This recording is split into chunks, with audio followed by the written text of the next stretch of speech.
Où je remplace ces ébélés à Libanga.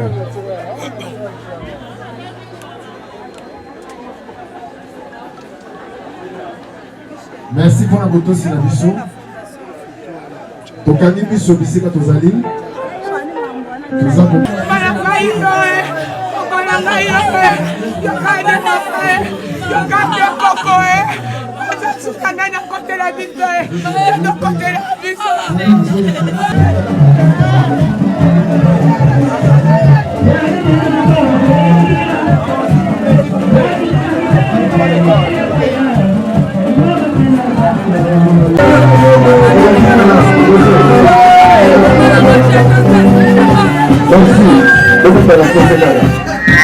Tolegiko sala lebeki kwa kuna kuyeba na kokoni kutika mama na beze beze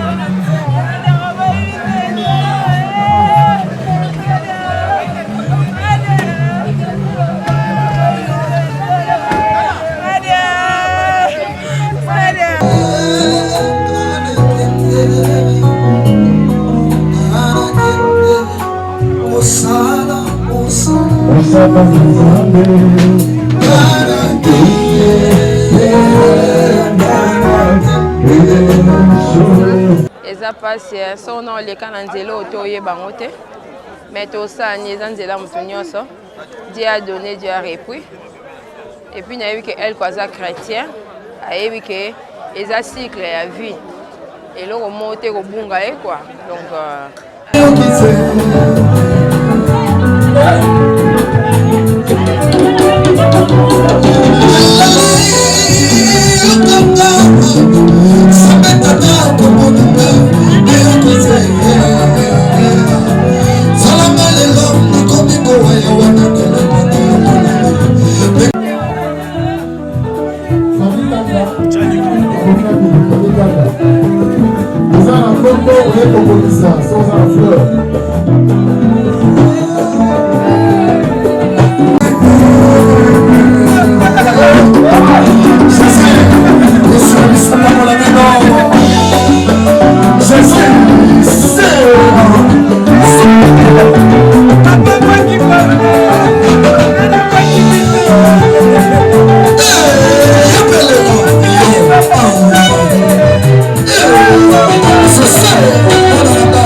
Mwanamundele et de Ndundu Anne. Une fleur qui va séduire le cœur d'un arbre du jardin de Kondi, au nom de Kondi Vungila, qui au fil du temps vont devenir un couple merveilleux. Et de leur union sortiront 7 merveilleuses créatures, dont 5 jolies filles et 2 beaux garçons. Il a plu au Seigneur de te répondre en ce jour, alors que nous avions encore besoin de toi, la belle fleur qui est devenue un grand baobab par la grâce et l'amour de Dieu. Nous garderons toujours le souvenir d'une mère, grande-mère et arrière-grand-mère, fille très attentionnée, animée de soucis de l'unité de sa famille et de ses enfants. Une femme courageuse et battante, une passionnée de la chrétienté, soucieuse du bien-être des autres.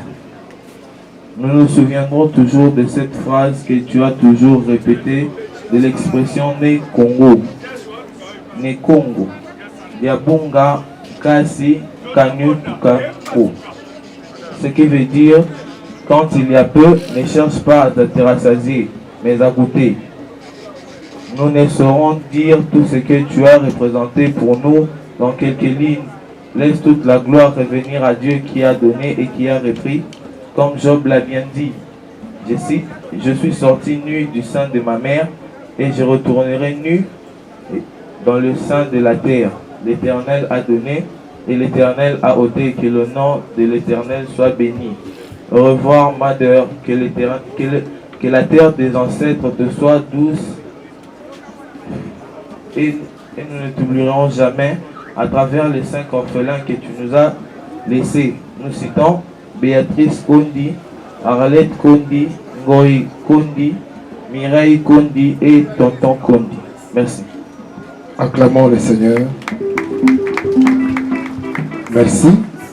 Tous ceux qui m'ont vraiment si manatango, nous les nangonga et un témoignage. Bandeko bazaki enregistré pour un témoignage. Papa fils Mukwele, Maman Malou Manzanza et Maman Fofo Masikwa. Tobandi na Maman Malou Manzanza. Apusania pour la tina na kopesa biso bitatoli. Tozala mikuse pour na ngonga.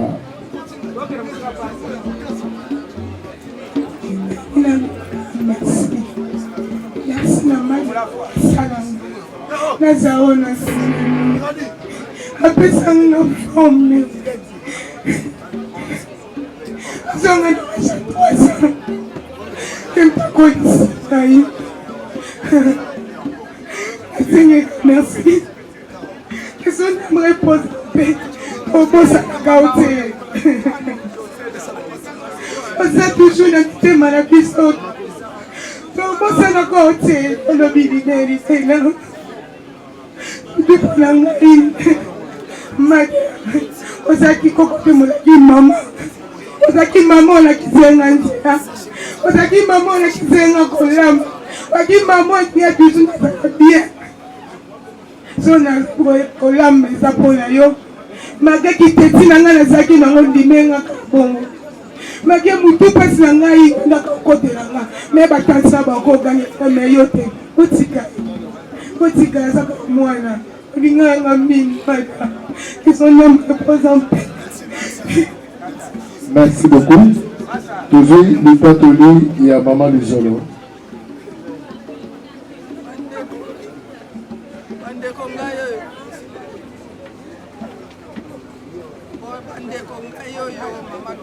Abuntu tite tolongo na ebembe oyo ezalaki awa pembeni na biso aye kotika ngala bi mama tokena ke kotika ngala bi te zonga makolo pasi menga na yebisi yo mama topesaka bana matei biso ba mama topesaka bana matei lisolo mobimba yango wana tosololaki nga na ye mokola mitano ekomi na tongo mokola yengaba ye kobetela nga ndako mama. Merci. Fofo.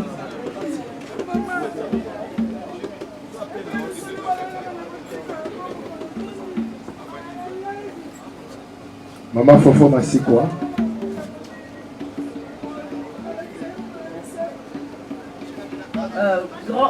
Mader Azaki, camarade, il y a grand-mère Nanga. il y a cela 2 ans passés, grand-mère Nanga Azwaka Bachok Moko ya perte à la vie humaine 2 personnes. Il y a oncle Nabiso na mobali nae. Il y a mobali nae pour bailler et ça a eu 1 semaine et demie. Il y avait personne à Bandos de courage, il y a eu sa grand-mère Nanga que grand-père Nanga Zadi. Mais Madère, avec toute force nae à une femme forte, il y a eu courage. Il y a pour annoncer grand-mère Nanga que grand-père Nabiso a soit invité. Après Matanga, Madère a tiqué qu'on a fait moi cité. Auti kanda kunae akoyati kota la grand-mère nangai kobetela ma solo, c'était juste kaka pona kolongola e basusi wana. Et par ça, au nom de toute la famille Mantiloa, nous présentons plutôt nos condoléances et pour la Madère, nous disons qu'elle repose en paix. Merci beaucoup. Merci. Est-ce qu'on peut acclamer le Seigneur pour ce moment? Ok.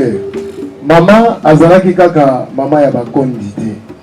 Akomaki maman ya ba joueur, akoma maman d'État. Donc akomaki maman nationale.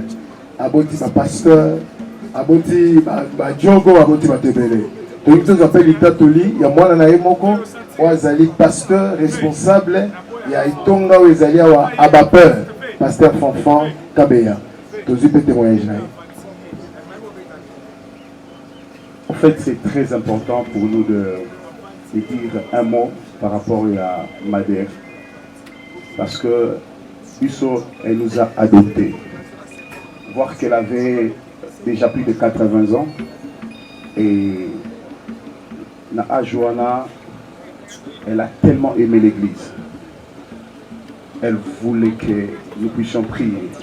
Et deuxièmement, à aucun moment, même par la semblant pour dire qu'elle veut peut-être Bazalawana, mais non. Elle aimait tellement l'église, elle aimait tellement prier. À chaque fois, elle me disait, Pasteur, mais elle écrivait des prédications, elle suivait des messages. Et peut-être que beaucoup de gens ne savent pas, elle a donné cet endroit comme une offrande à l'église. Elle a dit, Bosambela, pratiquement moi il m'appelait Kokolanga.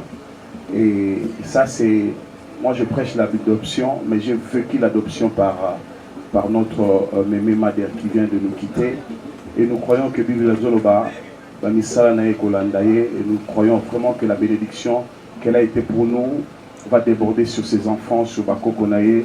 Nous ambassala Bango, Bola Mebele, nous bénissons Dieu pour sa vie. Amen.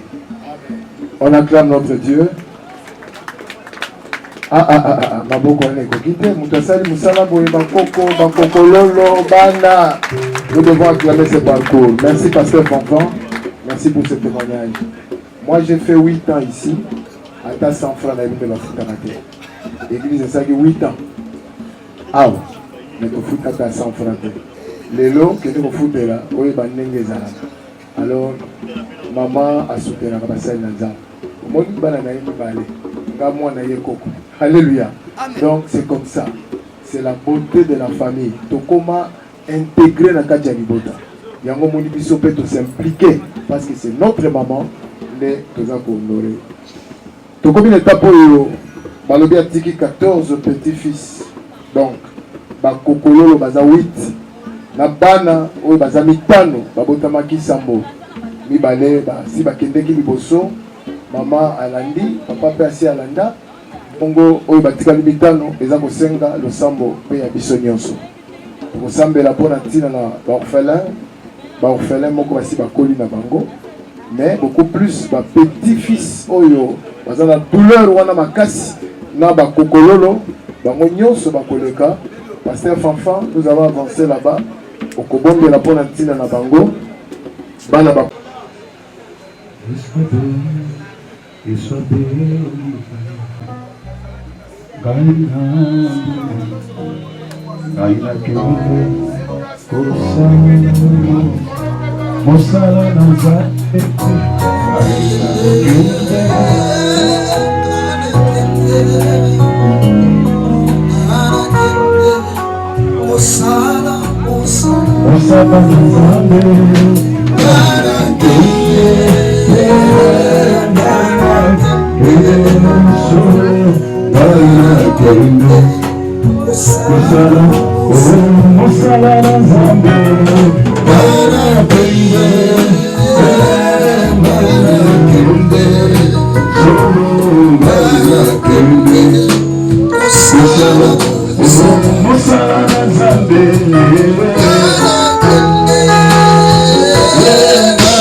Dans la gloire du Père, vous ouvrez les portes de l'excellence. Épanouissez-vous. Voyez vos enfants émerger. On ne vous citera pas comme des risées. Elle est partie, mais lui il est resté. Laisse que, à cause de lui, de la veuve, que le miracle commence à s'opérer. Que le miracle commence à s'opérer. Que le miracle commence à s'opérer. Que le miracle commence à s'opérer. Que le miracle commence à s'opérer.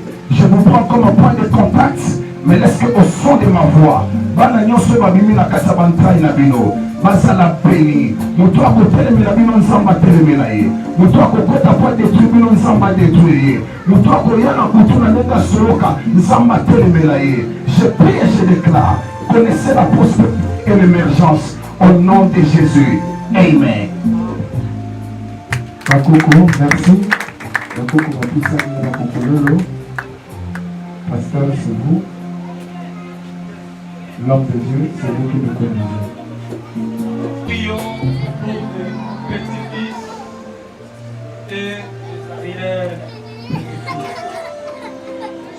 Que ta main soit sur ces enfants. Qu'ils vivent longtemps. Ma tête est allée à 82 ans. Nous prions, Seigneur, que eux vivent au-delà et qu'ils soient en bonne santé et que la bénédiction que l'homme de Dieu a prononcée sur leurs parents, que eux aussi vivent cela en abondance. Je prie la protection de Dieu dans vos vies. Je prie la main de Dieu dans vos vies, dans vos affaires, dans vos entreprises. Que tout ce que vous allez faire puisse réussir. Et nous chassons tous les plans de l'ennemi Satan dans vos vies. En tant que des hommes de Dieu, que des paroles que nous venons de déclarer maintenant soient collées dans vos vies et à jamais. Au nom puissant de Jésus-Christ. Amen.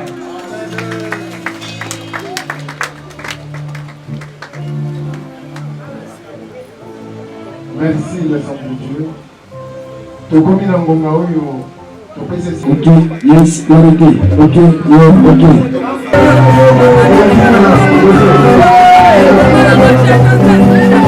Merci.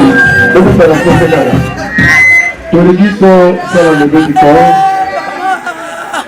Tona koyeba na kokende kotika mama. Na ndenge de ndenge.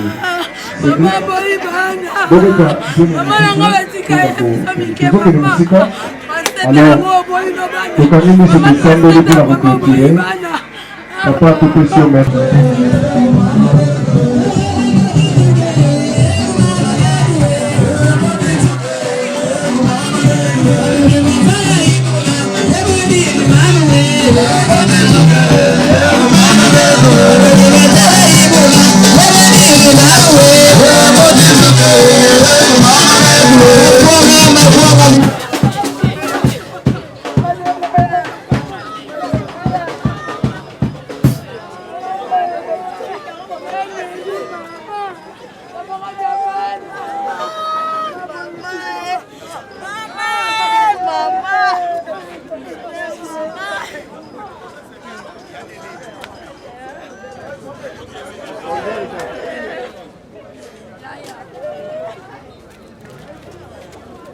Excusez. Attends, Bandine. Malheur accueilli.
Eh, bonjour.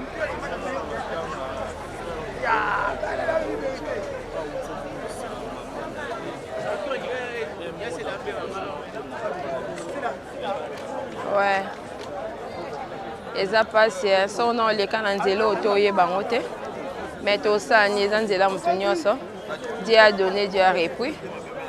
Et puis nayebi ke elle kwaza chrétien ayebi ke eza cycle ya vie eloko moko te kobunga ye quoi. Donc mama akei eza pasi kobungisa mama mais osani sho eza te courage kaka na elle ko azala makasi po yenda mwa mobali mobali mosu eza ye.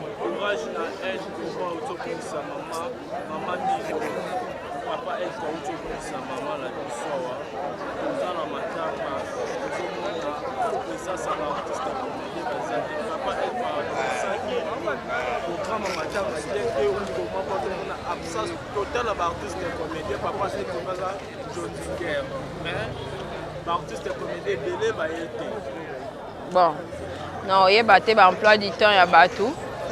On a fait tout dans le présent modéro. Mais il y a des gens qui ont butu. Mais la majorité batu bazate baete alors que elle copé azanga na makamba batute pour dire qu'il faut pas deux poids deux mesures. Donc ezala kate se muninga mususu akufi bino bolandi bo sai ba koza se boche ba kae côté mususu bo sali silence de mort, c'est pas bien. Ba makambo wana nde mutu ezo faire réfléchir batu et comme apeyo pour moni likambu ofai noni okangi mabo. Comprendre. Mais bon, ngai na ko condamner mutu te. Les lopeta msouat bana banzonzing na bango bakei bon ba oyata msou après bon super bazali na morgue bazongi bon super bazali na butu na mbula nde beta ki donc c'est ça quoi.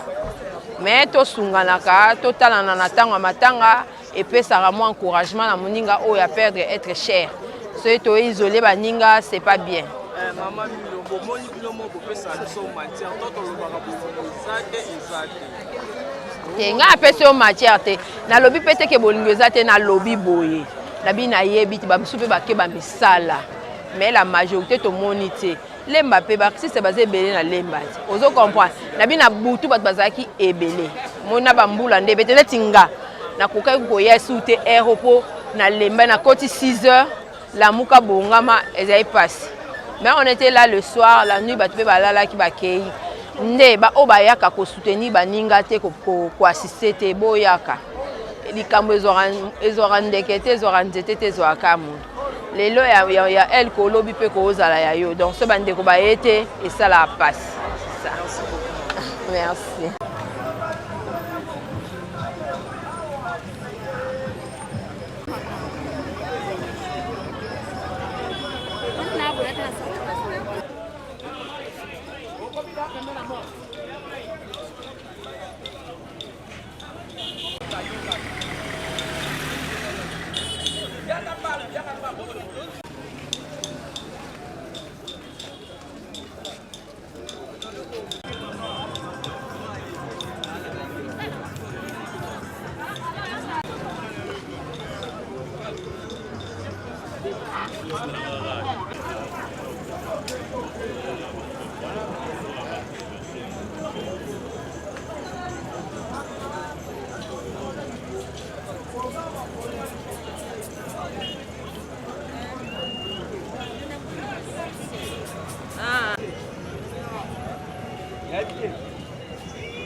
oyebi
juste quand on a 30 minutes.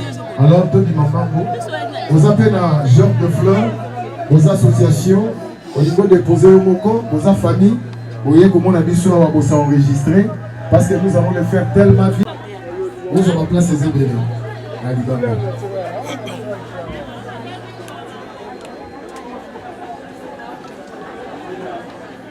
Merci pour la moto sur la mission.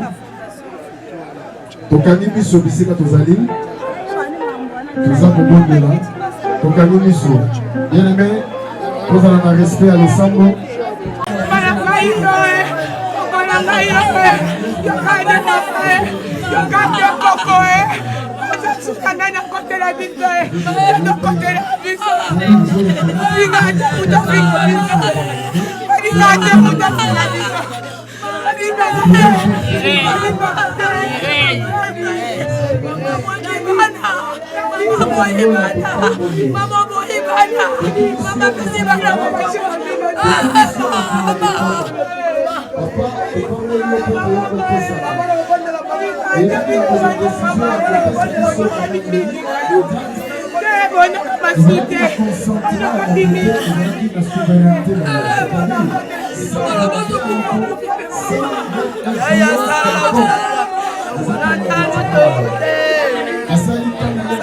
Après 2 minutes, ils ont arrêté.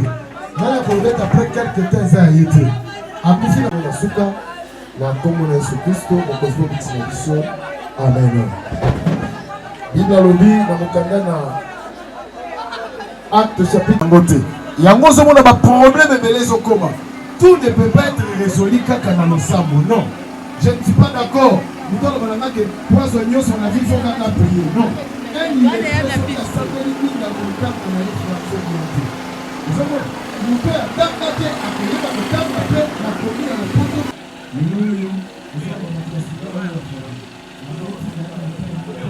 Les alarmes tu as poussé la rappeler la bateau pour y aller coller là où passer à bateau. Bien aimé voilà. Donc toko makamalam, toko makabien, tout ça là bas écrit à malam. A comment bien en boca, a beta ba les biens. Et ça là bateau sur la comédie à yebani. Bazo commissaire, Bakombo.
Vamos,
Mwanamundele et de Ndundu Anne.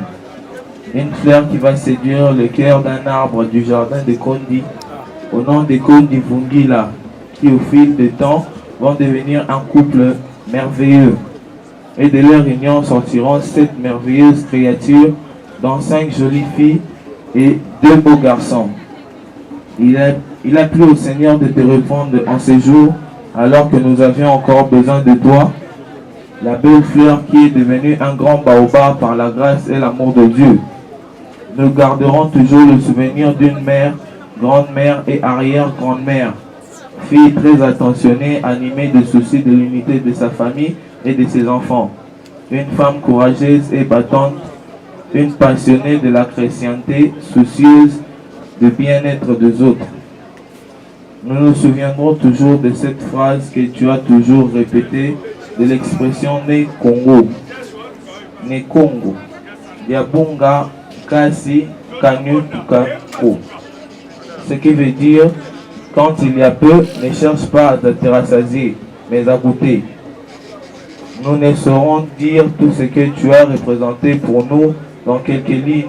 Laisse toute la gloire revenir à Dieu qui a donné et qui a repris, comme Job l'a bien dit. Je cite, « Je suis sorti nu du sein de ma mère, et je retournerai nu dans le sein de la terre. L'Éternel a donné et l'Éternel a ôté, que le nom de l'Éternel soit béni. Au revoir, Mother, que la terre des ancêtres te soit douce et nous ne t'oublierons jamais à travers les 5 orphelins que tu nous as laissés. Nous citons Béatrice Kondi, Arlette Kondi, Ngoï Kondi, Mireille Kondi et Tonton Kondi. Merci. Acclamons le Seigneur. Merci. Tous ceux qui vont vraiment se manatango, tous les qui n'angonga il y a témoignage. Bandeko bazaki enregistré pour un témoignage. Papa fils Mukwele, Maman Malou Manzanza et Maman Fofo Masikwa. Tobandi na Maman Malou Manzanza abusania wa pour la tina na kopesa biso bitatoli. Tozala mikuse pour na ngonga.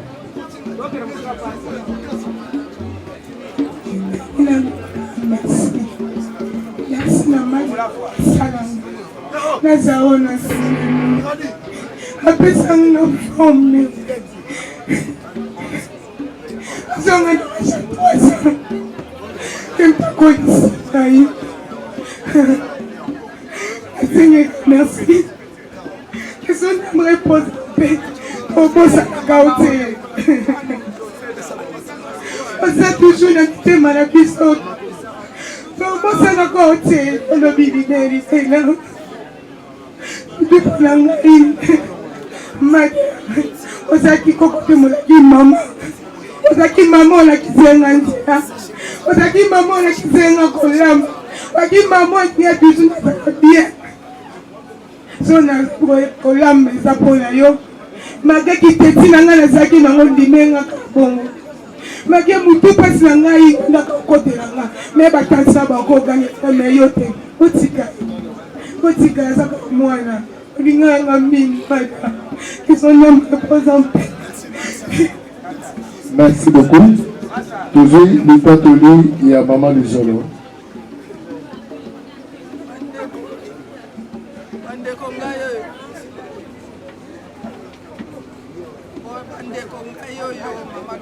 Abutu tite tolongo na ebembe oyo ezalaki awa pembeni na biso aye kotika nga alobi mama tokena kende kotika nga alobi te zonga makolo pasi me nga nayebisi yo mama topesaka bana matei biso bamama topesaka bana matei lisolo mobimba yango wana tosololaki nga na ye mokolo ya mitano ekomi na ntongo mokolo ya engaba ye kobetela nga ndako mama.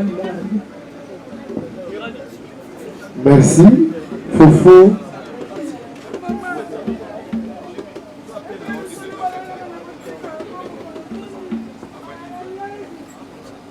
Maman Fofo Masikwa.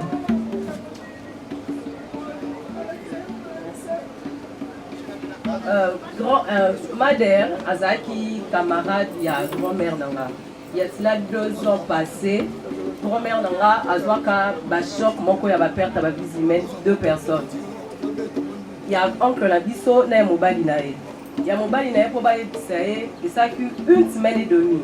Il y avait personne à Bandos de courage, il y a eu sa grand-mère Nanga que grand-père Nanga Zadi. Mais Madère, avec toute force Nae, a une femme forte, il y a eu courage. Il y a pour annoncer grand-mère Nanga qui est grand-père Nabiso à soit invité. Après Matanga, Madère a tiqué qu'on a soit moi cité. Aouti Kanda Kunae, a Koyati, Kota la grand-mère Nanga, Kobe Telae Masolo. C'était juste le cas pour la Kolongolae, Basousi Wana. Et par ça, au nom de toute la famille Mantiloa, nous présentons plutôt nos condoléances. Et pour la Madère, nous disons qu'elle repose en paix. Merci beaucoup. Merci. Est-ce qu'on peut acclamer le Seigneur pour ce moment? Ok. Maman Azalaki Kaka, maman Yaba Kondité. Akomaki maman Yaba joueur. Akoma maman d'État. Donc akomaki maman nationale. Aboti ma pasteur. Aboti ma Diogo, aboti ma Tebele. Donc ils appellent l'État Toli. Il y a moi na Moko. Azali pasteur responsable. Il y a Itonga ou Azali Abapeur. Pasteur Fanfan Kabeya. Tous les témoignages. En fait, c'est très important pour nous de dire un mot par rapport à Madère. Parce que Bisso, elle nous a adoptés. Voir qu'elle avait déjà plus de 80 ans. Et Naa Joana, elle a tellement aimé l'église. Elle voulait que nous puissions prier. Et deuxièmement, à aucun moment, même par la semblant, pour dire qu'elle veut peut-être mais non, non, non. Elle aimait tellement l'église, elle aimait tellement prier. À chaque fois, elle me disait, Pasteur, mais elle écrivait des prédications, elle suivait des messages. Et peut-être que beaucoup de gens ne savent pas, elle a donné cet endroit comme une offrande à l'église. Elle a dit, Bosambela, pratiquement moi il m'appelait Kokolanga. Et ça c'est, moi je prêche l'adoption, mais j'ai vécu l'adoption par notre mémé Madère qui vient de nous quitter. Et nous croyons que Bible Zoloba, et nous croyons vraiment que la bénédiction qu'elle a été pour nous va déborder sur ses enfants, sur Bako Konaye. Nous ambassons la Bango, nous bénissons Dieu pour sa vie. Amen. On acclame notre Dieu. Maboko Nekokite, Moutasali, Moussala, Bakoko, Bakoko Lolo, Bana. Nous devons acclamer ce parcours. Merci, Pasteur Fonfan. Merci pour ce témoignage. Moi, j'ai fait 8 ans ici, à ta 100 francs la ville de l'Afrique. L'église, ça fait 8 ans. Ah, mais il faut à ta 100 francs. Les lots que nous foutons là, oui, alors, maman a soutenu la Bassel Nanza. Alléluia. Donc c'est comme ça. c'est la beauté de la famille. Tokoma intégré dans Katia Libota. Yango moni biso peut s'impliquer parce que c'est notre maman ne toza ko honorer. Tokomi l'étape où balobi atiki 14 petits-fils. Donc ba kokololo baza 8 na bana oyo baza mitano babotamaki sambo mibale si bakendeki liboso mama alandi papa pe asi alanda bongo oyo batikali mitano eza kosenga losambo pe ya biso nyonso kosambela mpona ntina na baorphelin moko basi bakoli na bango mais beaucoup plus bapetit-fils oyo baza na douleur wana makasi na bakokololo bango nyonso bakoleka. Pasteur Fanfan, nous avons avancé là-bas au Kobombe la Ponantina na bango bana ba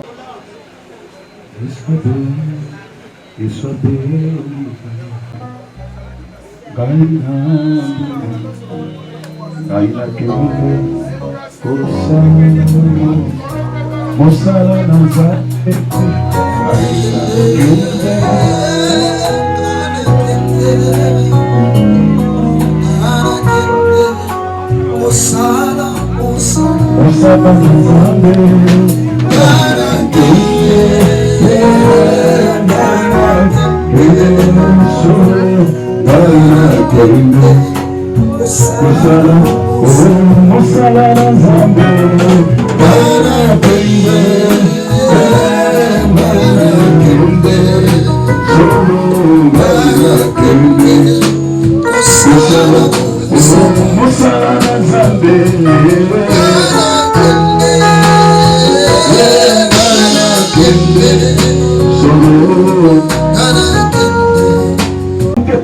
dans la gloire du Père, vous souffrez des portes de l'excellence. Épanouissez-vous. Voyez vos enfants émerger. On ne vous citera pas comme des risées.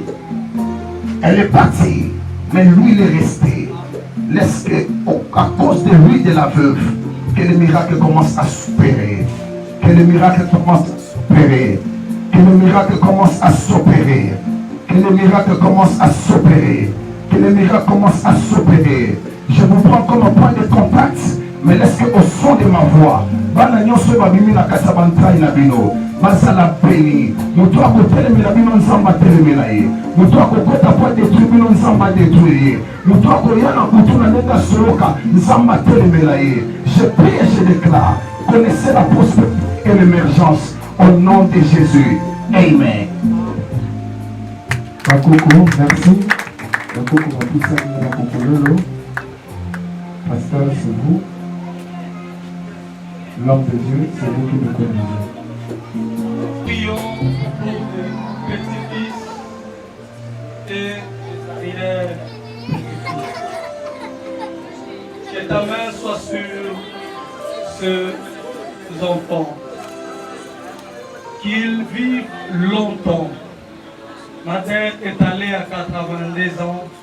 Nous prions, Seigneur, que eux vivent au-delà et qu'ils soient en bonne santé et que la bénédiction que l'homme de Dieu a prononcée sur leurs parents, que eux aussi vivent cela en abondance. Je prie la protection de Dieu dans vos vies. Je prie la main de Dieu dans vos vies, dans vos affaires, dans vos entreprises. Que tout ce que vous allez faire puisse réussir. Et nous chassons tous les plans de l'ennemi Satan dans vos vies. En tant que des hommes de Dieu, que des paroles que nous venons de déclarer maintenant soient collées dans vos vies et à jamais. Au nom puissant de Jésus-Christ. Amen.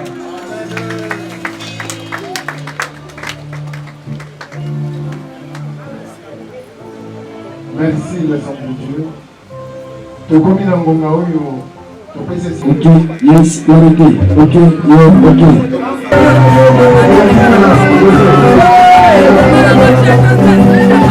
Merci. Beaucoup de la société. Torigito sala le petit corps.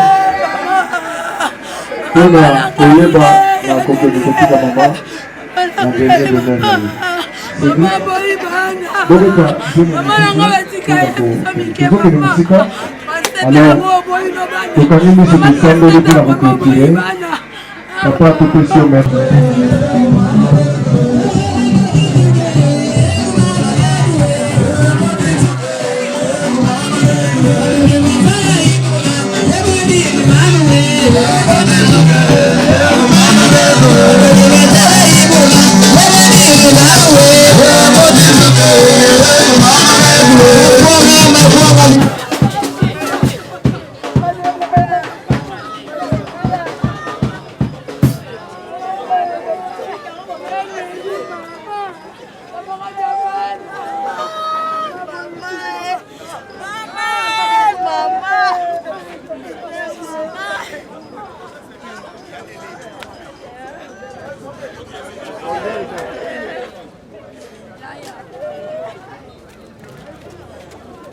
Excusez.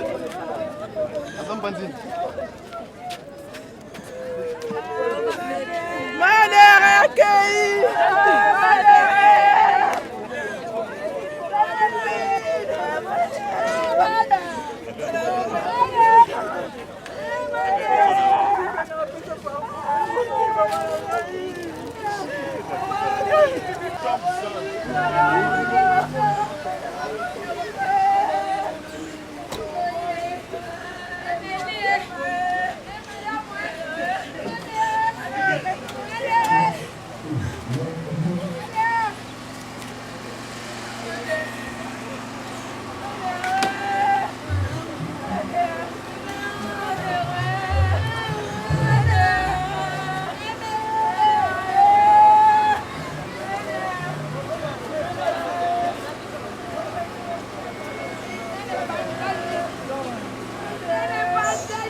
Eh, bonjour.